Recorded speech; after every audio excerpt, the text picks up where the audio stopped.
शिव महापुराण की कथा कहती है, शंकर भगवान पर एक लोटा जल शिवालय में जाकर जो शिवलिंग पर चढ़ा रहा है, शंकर भगवान उसको करोड़पति बनाए का ना बनाए, पर यह पक्का है जो शिव जी पर एक लोटा जल चढ़ाता है, शंकर भगवान उसको हाथ पकड़कर अपना बना लेते हैं। जब तिजोरी उसकी हो जाती है तो माल सब आपका हो जाता है। मंगलवार को अगर शिव जी के मंदिर में, शंकर के मंदिर में जाकर एक लोटा पानी चढ़ाया जाता है तो हमारे कार्य में उन्नति होती है। 9 ग्रह में से एक ग्रह है मंगल, जिसकी उत्पत्ति, जिसका जन्म शंकर भगवान के ही शरीर के पसीने से हुआ है।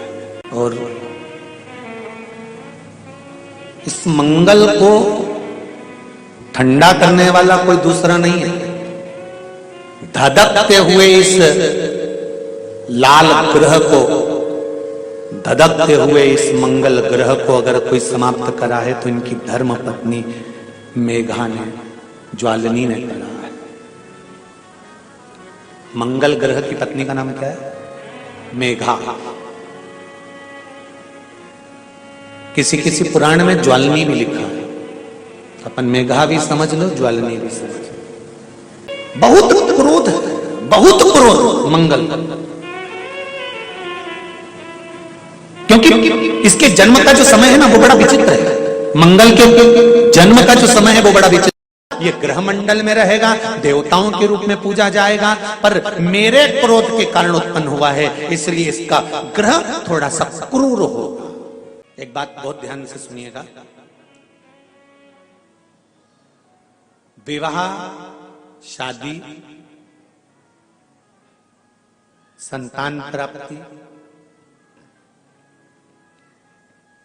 विवाह के बाद में विवाद या किसी नए कार्य के लिए आगे बढ़ रहे हैं और उसमें अड़चन आ रही है, तो एक बार किसी ज्योतिष आचार्य के पास जाकर पूछना, वो बता देगा या तो मंगल या शनि कुछ ना कुछ, कोई ना कोई क्रूर ग्रह तकलीफ दे रहा होगा। ज्योतिष आचार्य के पास जाएंगे, वो कहेगा। जितने भी ग्रह हैं, चाहे राहु हो, केतु हो, मंगल हो, शनि हो, बुध हो, भौम हो, सूर्य हो, ये सारे जो ग्रह हैं ये शंकर भगवान के शिवलिंग के पास में विराजमान है।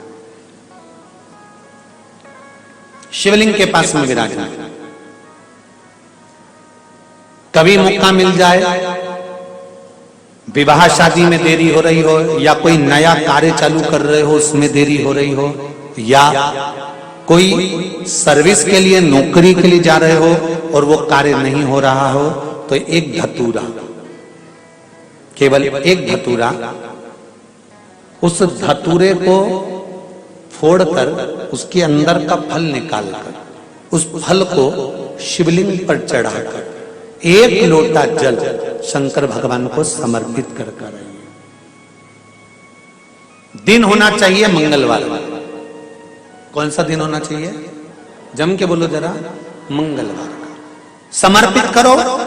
उसके बाद में आप विवाह के लिए अगर समर्पित करे हैं तो विवाह में देरी नहीं होगी। व्यवसाय और व्यापार के लिए या नौकरी के लिए समर्पित करे हैं तो उसमें देरी नहीं होगी। आप अगर दिल से कर रहे हैं कोई उपाय,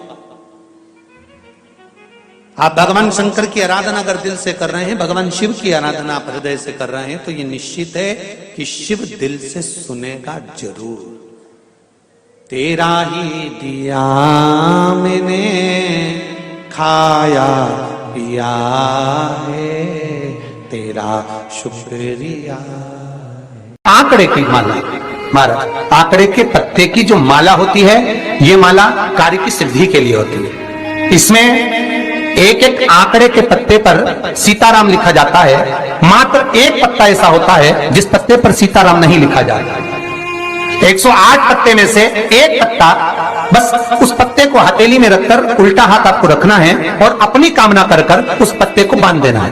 ये जरूरी नहीं है कि 25 के बाद बांधो, 50 के बाद बांधो या 100 के बाद बांधो, आपकी मर्जी पड़े। उस खाली पत्ते को कहीं पर भी बांध दीजिए और उस माला को अपनी कामना कर कर श्री हनुमान जी महाराज को समर्पित कर दीजिए। कौन सा दिन होना चाहिए? जम के बोलो जरा, मंगलवार का। एक दीवार ऐसी होती है जहां पर हनुमान जी का चित्र लगाया जाता है।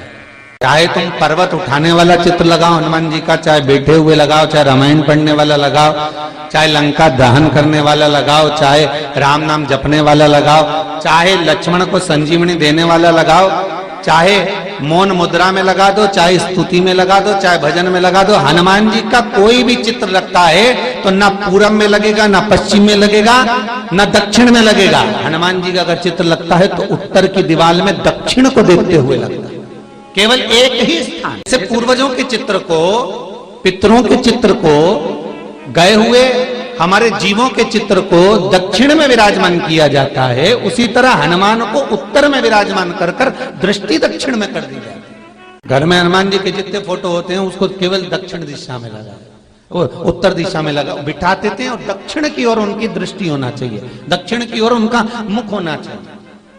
अगर व्यक्ति के जीवन में कोई बीमारी आने वाली है, व्यक्ति के जीवन में कोई रोग आने वाला है, व्यक्ति के जीवन में अगर कोई कष्ट आने वाला है, व्यक्ति के जीवन में अगर कोई परेशानी आने वाली है, व्यक्ति के जीवन में कोई एक्सीडेंट का योग भी बनने वाला है, तो शास्त्र कहता है वो दिशा दक्षिण से ही बनता है। ये दक्षिण जो दिशा है ये यम की दिशा है। यहां संपूर्ण परिवार के साथ यमराज अपने आनंद में निवास करता है, यम दिशा। और जब हमारे घर में लगाओ, हम ये भी नहीं कह रहे, आपके घर में हो और आपने अगर विराजमान कर रखा है किसी दिशा में, तो हमारा तो निवेदन रहेगा, अभी तक आपने अगर जैसा रखा, पर एक बार दिशा बदल कर देखना कि रोग, बीमारी, कष्ट, दुख, तकलीफ में आपको लाभ मिला कि ना मिला। हनुमान जी ने केवल दक्षिण दिशा की ओर अगर मुख कर हमने विराजमान कर दिया, फोटो ही विराज दिया। ये नहीं कहेंगे आपसे कि आप बाजार से फोटो खरीद कर लाओ फिर लगाओ, नहीं, आपके घर में हो तो आप। हनुमान जी के एक भाई का नाम है गतिमान। क्या नाम है? गतिमान। कभी स्कंद पुराण अगर पढ़े तो रामेश्वर में, रामेश्वर धाम की स्थापना में हनुमान जी का वर्णन पूरा है। कभी मौका लगे तो आप श्रवण करना स्कंद पुराण, तो उसमें हनुमान जी के भाई गतिमान का व्याख्यान लिखा हुआ।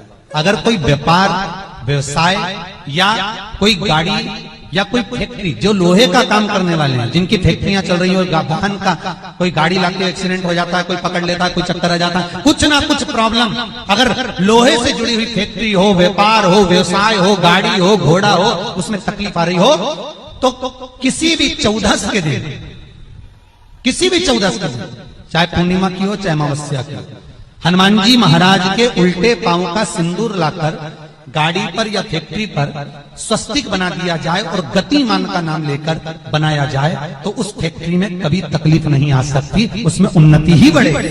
हनुमान जी के भाई गतिमान का स्मरण कर, गतिमान, यहां तक गतिमान का स्मरण किया गया है।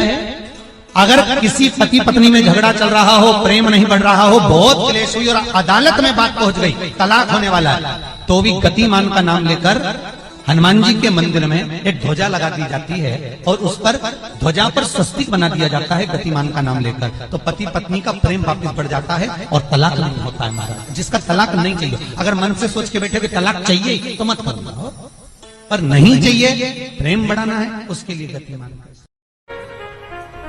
10 दिशाओं को भगवान शंकर ने बांटा, और शंकर भगवान ने 10 दिशाओं को बांटा, तो 10 दिशाओं का आधिपत्य बनाया है कि कौन सी दिशा में कौन सा देवता इसका आधिपत्य रखेगा, कौन से देवता यहां पर निवास करेंगे, किसका आधिपत्य इस दिशा में होगा। पूरब, पश्चिम, उत्तर, दक्षिण, ये चारों दिशा सामने आकर खड़ी हो गई भगवान शंकर के सामने, भगवान शिव के सामने खड़ी, चारों दिशा। धीरे धीरे करते ईशान, वायव्य, ये भी आकर खड़ी हो गई। 10 दिशा शिव जी के सामने थी, 10 दिशा, 10 दिशा, सारी की सारी दिशाएं सामने आकर जब खड़ी हुई, केवल एक दिशा ऐसी थी, दक्षिण, जो भगवान शंकर का स्मरण कर रही थी, भगवान शंकर के स्वरूप का अनुमोदन कर रही थी, केवल दक्षिण दिशा।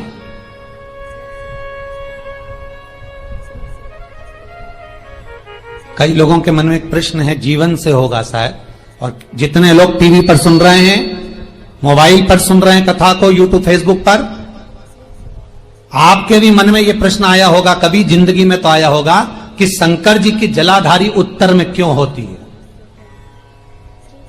कभी तो जीवन में प्रश्न आया होगा आपके भी कि सब शंकर जी के मंदिर में शंकर जी की जलाधारी उत्तर की क्यों होती है, किस लिए रहती?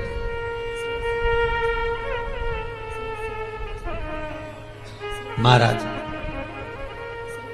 केवल एक दिशा ऐसी है दक्षिण, जो दिशा भगवान शंकर का गुणगान कर रही है, भगवान शंकर का स्मरण कर रही है। सारी दिशाएं आपस में चर्चा कर रही थी, दक्षिण दिशा शिव की आराधना कर रही थी, शंकर।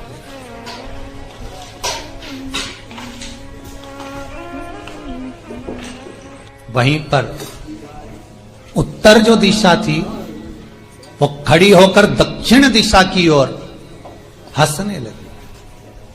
सारी दिशाएं, होता है जब 10 फ्रेंड 10 सहेलियां, सरल भाषा में समझिए इसको, 10 फ्रेंड 10 सहेलियां एक जगह पर इकट्ठी हुई और एक सहेली अकेली बैठकर माला जपे, नाम जपे, या हैंडसेट मोबाइल चलाए, या फोन पर लगी रहे, या बात करे, तो जितनी जो सहेलियां होंगी ना, ठिठोली तो करेंगी ना।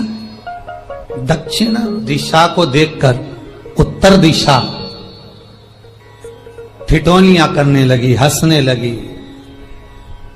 भगवान शिव की आराधना में दक्षिण लगी हुई थी।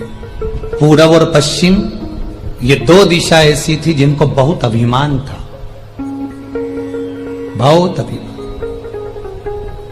तो इन्होंने तो पहले ही सोच लिया था कि सर्वदेव हमारे अधीन, पूरब और पश्चिम के अधीन सर्वदेव।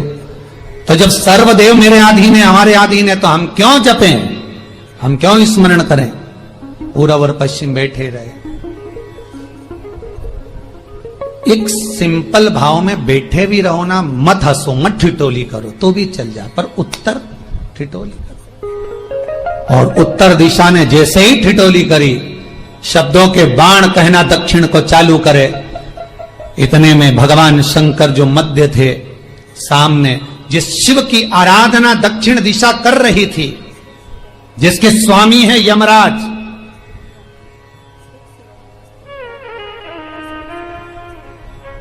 जब वो करी,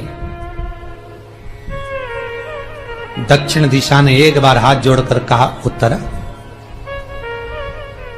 शांत रहिए, अगर मैं शिव आराधना कर रही हूं तो क्या दिक्कत है। उत्तर ने फिर कोई शब्द कहा। इतने में जिस शंकर की आराधना दक्षिण दिशा कर रही थी, शिव को क्रोध आ गया, और किसी की तप साधना में, भजन में, कीर्तन में अगर आप अड़चन उत्पन्न करते हो, तो जो जब तप कर रहा है उसको कष्ट नहीं होगा, जिसका भजन कर रहा जा रहा है, जिसका नाम जपा जा रहा है, कष्ट उसको होगा। दक्षिण ने तो केवल एक बार मना कर दिया कि मत बोल, मत कर, पर उत्तर नहीं मानी। तब दक्षिण उसी समय पर मौन हो गई, आराधना में डूब गई। शंकर भगवान जैसे ही एक लिंग रूप में प्रकट हुए, भगवान का तेजपुंज इतना प्रबल था कि सामने उत्तर दिशा घातित होने लगी, चलने लगी। क्षमा मांगी उसने दक्षिण दिशा से, कृपा करो। तब दक्षिण ने जल का पात्र लेकर शंकर के शिवलिंग पर चढ़ाया, वो जल उत्तर की ओर गया। तब उत्तरा की ज्वलन ताप समाप्त हुआ। माता दक्षिण दिशा ने वर मांग लिया शंकर जी से, भोलेनाथ आपने मेरी आज कामना पूर्ण करी, मेरी सखी को बचा दिया, कृपा करिए। शंकर भगवान ने कहा, सुनो दक्षिण दिशा, तुम्हारा पति यमराज तुम्हारे साथ में रहता है, तुम दक्षिण दिशा की मालकिन हो और यमराज तुम्हारे स्वामी है। पूरब, पश्चिम, उत्तर, ये 3 दिशा में जो शंकर की आराधना करेगा, शंकर कभी उसकी कामना पूर्ण नहीं करेगा। जो दक्षिण दिशा में बैठकर शिव का जलाधारी उत्तर की हो और दक्षिण दिशा में बैठकर यदि एक लोटा पानी भी चढ़ा देगा, शंकर उसकी कामना पूर्ण कर देगा। अब दिक्कत यहाँ अड़ी पड़ी एक है कि शंकर जी के मंदिर में भी पंडित जी पूजन कराने बैठते तो पूरब का मुंह करो, पश्चिम का मुंह करो, पर दक्षिण में नहीं करने, दक्षिण में बैठने नहीं दे। पर शिव महापुराण कहती है, गर्ग संहिता, लिंग पुराण, स्कंद पुराण कहती है कि शंकर की आराधना आप 3 दिशा में कहीं पर भी बैठकर करोगे, शिव स्वीकार नहीं करता। पर दक्षिण की ओर बैठकर एक लोटा पानी भी चढ़ाया है, शंकर स्वीकार कर लेता, शंकर उसको पा लेता। अब दिक्कत यह है कि कई लोग कहते हम तो पूजन करते, भगवान नहीं सुनता, तो दिशा देख ले पहले कौन सी बैठी थी। इतने दिनों से किस दिशा में मुंह रखकर पानी चढ़ाया, वो बता हमको पहले। शंकर जी ने नहीं सुना, थोड़ा बढ़ाइए आवाज, गला का बढ़ो।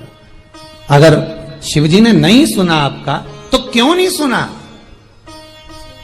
कारण क्या है वो तो जानो पहले कि क्या कारण है। पानी चढ़ा रहे हो, मंदिर में बहुत भीड़ है, इधर खड़ी हो गई, उधर खड़ी हो गई, इधर खड़े हो गए, इधर खड़े हो गए, तो जो शास्त्र में दिशा कही गई है, शास्त्र में जो वर्णन किया गया है कि उत्तर की ओर भगवान का अगर जल जा रहा है तो दक्षिण की ओर बैठकर एक लोटा पानी भी चढ़ाया है, शंकर उसे स्वीकार कर लिया। शंकर हनुमान जी की परिक्रमा, भैरव की परिक्रमा, शंकर भगवान की परिक्रमा, शिव जी के जितने रुद्र अवतार हैं, शंकर भगवान के जितने अंश अवतार हैं, इन सब की परिक्रमा का भाव 3 परिक्रमा का। कितनी परिक्रमा? 3। काल भैरव, भैरव की परिक्रमा कितनी होती है? जम के बोलो, 3। हनुमान जी की परिक्रमा कितनी होती है? 3। शंकर के जितने अवतार, मेरे भोलेनाथ के जितने रुद्र अवतार हैं, मेरे शिव के जितने अवतार हैं, मेरे शंकर के जितने अंश अवतार हैं, उनकी सबकी परिक्रमा 3 है। सबकी परिक्रमा 3। शिव परिक्रमा का भी भाव है, 3 परिक्रमा शंकर की भी है, पर पूरी नहीं। कैसी? आधी। आधी भी कैसी? प्रत्येक शंकर की परिक्रमा का स्मरण होना चाहिए आपको। ये समझे जरा, बहुत अच्छी तरह से आज कथा निकली है तो उसको समझ ले।